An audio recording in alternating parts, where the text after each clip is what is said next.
Welcome to the video. Today we will walk through a practical playbook to handle shocking U.S. emergency room bills, especially for short visits that end up costing tens of thousands. First, we will set expectations about what ER bills often contain and why. Then, we will outline a defensive, step-by-step plan to dispute errors, wait for the insurer's final determination, and negotiate firmly. Along the way, we will add simple diagrams, real-world phrasing you can use, and brief quizzes to reinforce your understanding. First, we will outline the problem of ER bill shock and why it happens. Next, we will discuss a defense plan.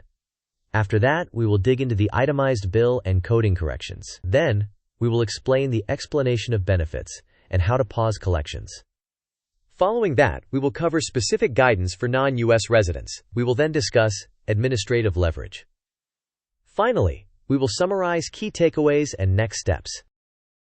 Before we proceed, note this content is educational only. It is not legal advice, medical advice, or financial advice. Rules vary by jurisdiction, hospital policy, and insurance contract. You should consult a licensed attorney, a certified medical billing advocate, or your insurer for guidance tailored to your case. With that said, let us move forward to understand the system and your options.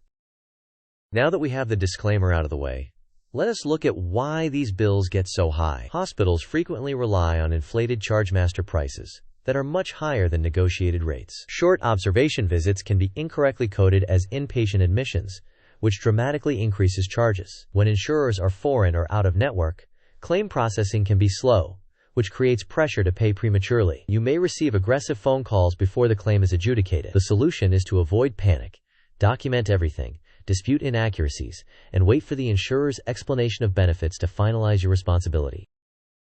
Next, here is the big picture timeline. First, you have the ER visit. Shortly afterward, the hospital submits a claim to the insurer. Then the insurer conducts review and adjudication.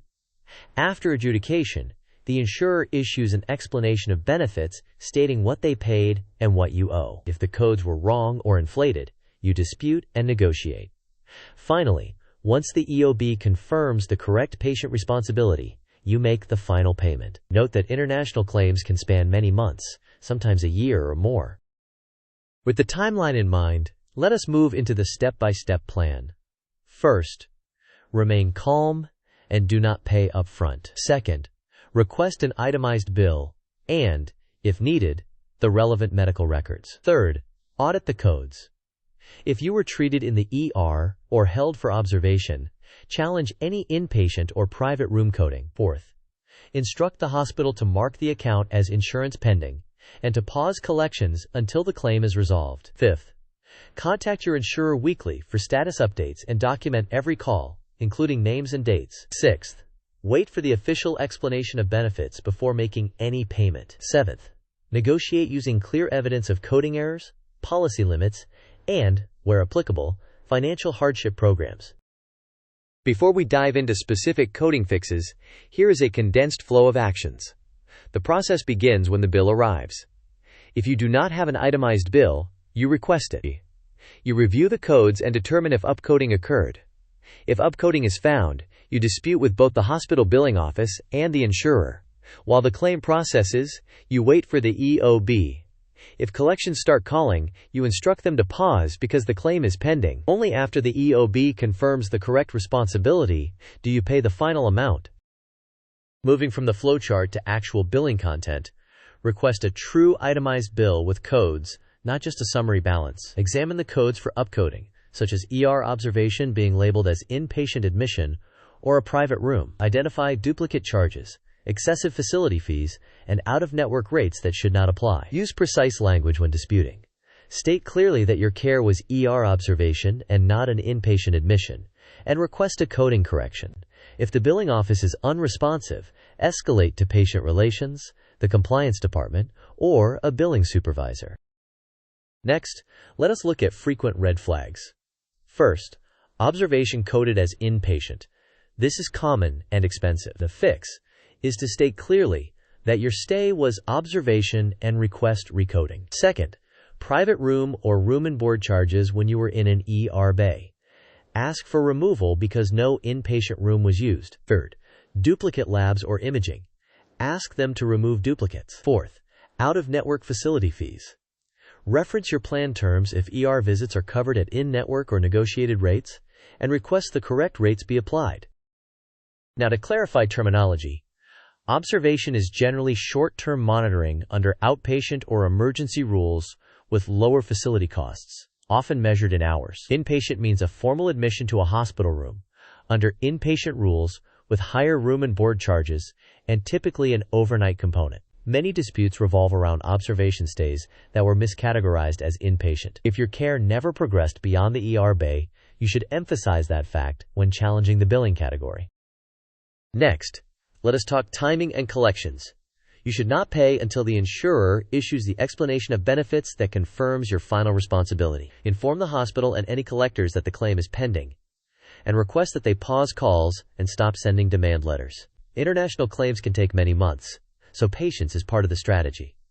Maintain a log of every contact, including dates, names, and summaries. This documentation helps you escalate effectively if needed. Quick knowledge check. The question is, when should you pay anything toward a large ER bill? Option A, immediately, to avoid collections. Option B, after receiving the EOB confirming your patient responsibility. Option C, before the insurer processes the claim to get a discount. Option D, only if the hospital threatens legal action. You may pause the video now to think about the answer. We will discuss the answer in the next section of the video. The correct answer is after receiving the EOB confirming your patient responsibility. The EOB states what the insurer paid and what is legitimately owed by you. Paying before that point risks overpaying due to coding mistakes or unadjusted charges. Shifting gears, for viewers living outside the United States, cross-border litigation is complex and often impractical for providers, so the risk of overseas collection actions may be lower. Still, you should insist that your insurer process the claim and that the hospital place the account on hold due to the pending claim. Ask for written communication and state your non-U.S. residence. Keep meticulous documentation for any future travel or administrative needs. Another quick quiz. The question is, which document should you request to spot upcoding and duplicate charges? Option A, a one-page balance summary. Option B, an itemized bill with codes.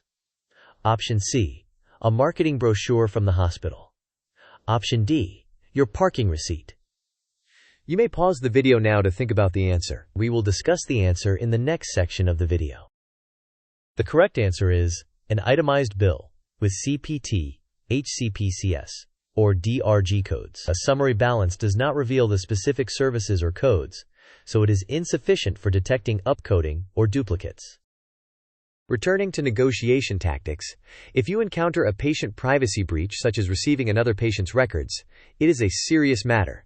Do not use threats. Instead, document what happened and report to the hospital's compliance department or the appropriate regulator. Regulatory attention can motivate a hospital to resolve billing disputes fairly. Keep all communications professional, factual, and preferably in writing.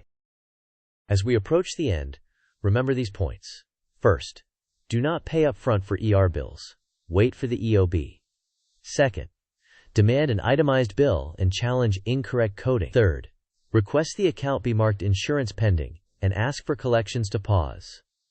Fourth, keep thorough records and escalate with a professional tone. Fifth, if you live outside the United States, cross-border collection risk may be lower, but documentation remains essential. To conclude, your path forward is to document carefully, dispute inaccuracies, and delay payment until your responsibilities are verified. Use precise, factual language when asking for coding corrections. Keep steady pressure on your insurer, and maintain a detailed paper trail. Finally, negotiate only after the EOB provides a clear baseline. Thanks for watching. If this was helpful, please like, share, and subscribe. Share your experiences or questions in the comments. Your stories help others learn how to navigate these situations.